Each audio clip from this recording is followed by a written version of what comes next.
English టీచర్గా, school అసిస్టెంట్గా, ప్రధానోపాధ్యాయులుగా పనిచేసిన చింతా రామకృష్ణ పదవీ విరమణ మహోత్సవం యూనియన్ లీడర్స్, టీచర్స్, సహోద్యోగులు మరియు బంధుమిత్రుల సమక్షంలో ఘనంగా జరిగింది. రామకృష్ణ పశ్చిమ గోదావరి జిల్లాలో కృష్ణా జిల్లాలో ప్రైమరీ స్కూల్ చదువుకుంటూ చివరికి తూర్పు గోదావరి జిల్లా కాకినాడ చేరుకుని ఎంఎస్ఎన్ చార్టీస్లో 10వ తరగతి, ఇంటర్మీడియట్, డిగ్రీ పూర్తి చేసుకుని తన ఉద్యోగరీత్యా ఇదే జిల్లాలో ఉద్యోగం సంపాదించడం మా అందరికీ గర్వకారణమంటున్న బంధుమిత్రులు, అలాగే ఉద్యోగరీత్యా తన వంతు సహాయంగా ఎంతో మంది స్టూడెంట్స్ ను ప్రతిభావంతమైన విద్యార్థులుగా తీర్చిదిద్దడంలో చాలా కృషి చేసిన వ్యక్తి రామకృష్ణ.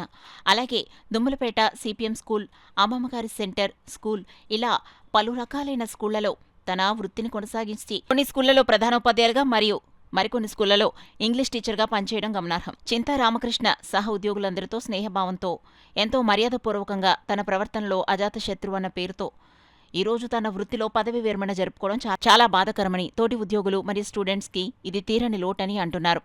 కుటుంబ సభ్యులైతే ఇప్పటివరకు తన వృత్తి ధర్మంలో మాకు దూరంగా ఉన్నా ఎంతో అన్యోన్యంగా మా అందరి సమస్యలో పాలుపంచుకుంటూ ఎంతో సాయం చేసేవారంటున్నారు.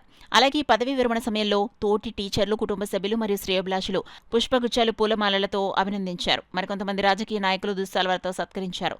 కొంతమంది సహ ఉద్యోగులు మాట్లాడుతూ ఆయన ఎక్కడ పనిచేసిన విద్యార్థుల ఇబ్బందులను ఎప్పటికప్పుడు తక్షణమే చర్యలు తీసుకోవడానికి తన వంతు సాయం చేసేవారని చెప్పారు.